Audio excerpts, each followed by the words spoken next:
मेरे लिए नहीं, उसका ख्याल भी कभी मेरे दिल में ना आने दे। और जब दुखी दिलों की आहें अर्श वाले के दर को खटखटाती हैं तो अर्श वाले की रहमत के दर अपने बंदों पर खुल ही जाते हैं। तुम भी इसी उम्मीद से उस रब का दर खटखटाते रहो, बहुत जल्द उसके कर्म की नवीद तुम तक पहुंच ही जाएगी। और ज़िंदगी की जो चोट तुम्हें बहुत अंदर तक तोड़ जाती है, उसी चोट पर सब्र तुम्हारा उस रब का पसंदीदा कर जाता है।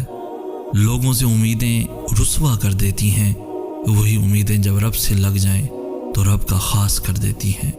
अपने दिन से रोज़ाना एक मखसूस हिस्सा निकाल कर अल्लाह ताला का शुक्र अदा करना शुरू कर दें और आप देखेंगे कि कैसे ये आपकी ज़िंदगी में एक मस्बत तब्दीली लाता है। तुम अपने सारे रास्तों को उस रब की ही राह से जोड़ दो, वो तुम्हारे वास्ते तुम्हारी